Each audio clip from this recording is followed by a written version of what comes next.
Good day, everyone. My name is Amanda Fernandy, and today I'm going to be presenting my paper titled How to Implement the Most Profitable Business Models in the Music Industry to Maximize Financial Profitability of Record Labels and Recording Artists. This is the overview of my presentation today. Over the years, the music industry has seen a lot of changes and evolution.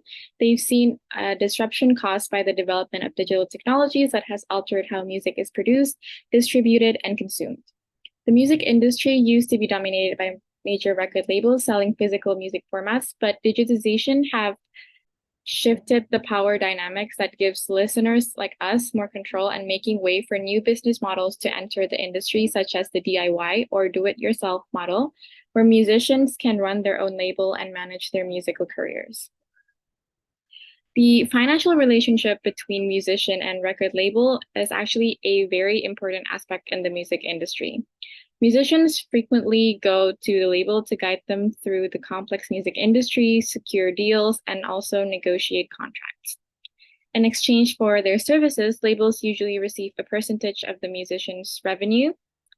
Due to this, the relationship might be a bit complex since there might be disagreements like royalties matters, contract violations, and more.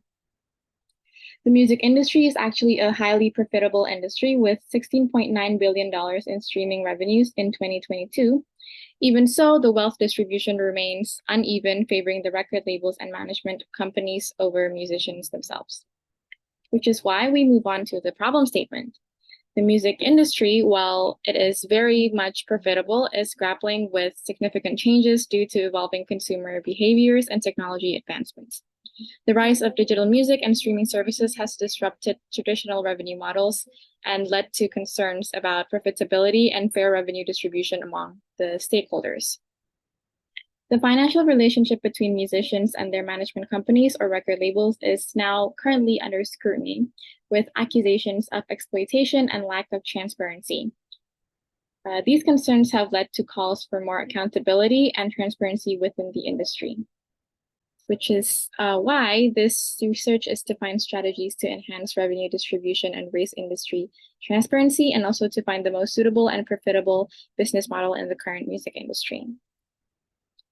Moving on to the research questions and objectives, there are 3 of each. The first one is, what are the most suitable and profitable business models for the current music industry, and how can they be implemented effectively? What are the current business models used by record labels in the music industry, and how do they affect revenue distribution and transparency?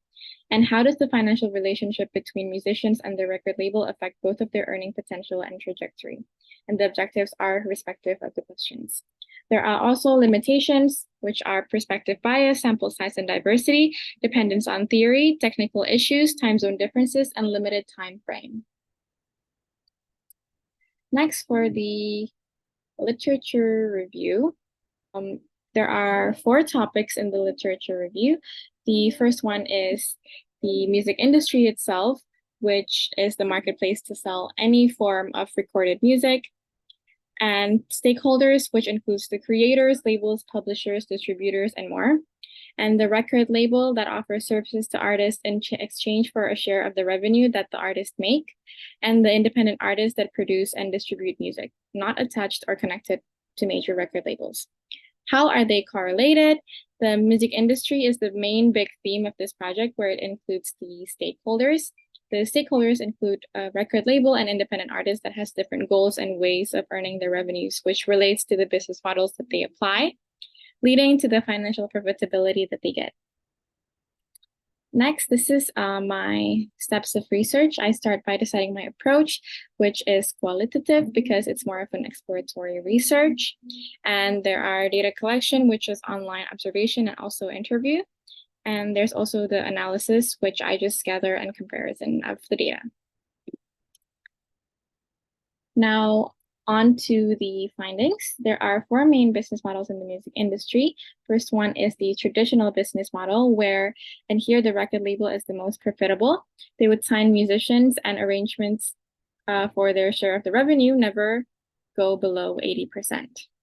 This model was the most common one back when music was starting to occupy the world, and record label would give advances to artists, and when they generate revenue, it will be cut by the record label to pay back the advances. The second business model is the net profit deal, where it is simply a 50-50 revenue division between the label and recording artist. And then there's the distribution only deal, where the artist is independent and they'll be using the record label strictly for distribution. Sometimes musicians do need a big name or a major record label in order to market their music easier. Last but not least is the master license. It is when a sound recording, in this case, music, are copyrighted, and the master license allows the licensee to incorporate or use it in another production. Personally, one of the interviewee recommended this business model because it's the most profitable for them. This model allows the artist to have more control over their work. Okay, next, when it comes to analyzing the relationship between a record label and recording artists that might affect their earning potential and trajectory, the Taylor Swift case study is analyzed. So Taylor Swift was signed to a record label named Big Machine Records from 2006 when she was only 16, and the contract ended in 2018. Since it ended, she wanted to buy her master recordings, but the label countered her proposal, saying that she can buy the masters if she decides to renew her contract and work on more projects with the management.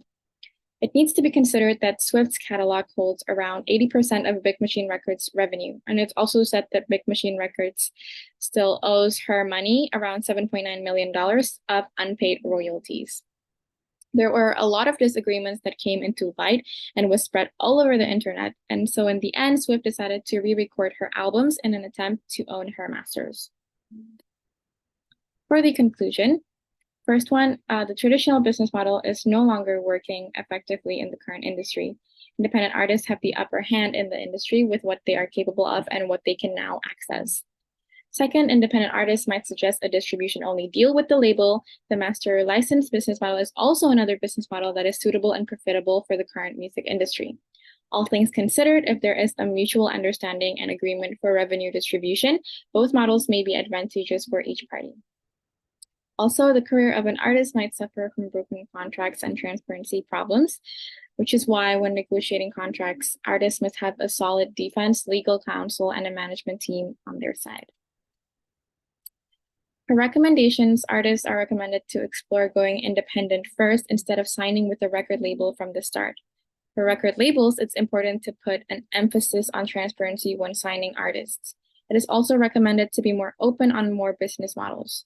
For both sides to communicate and negotiate in an open manner so there won't be any conflicts regarding what's written in the contract in the future when working together is the last recommendation. Thank you very much.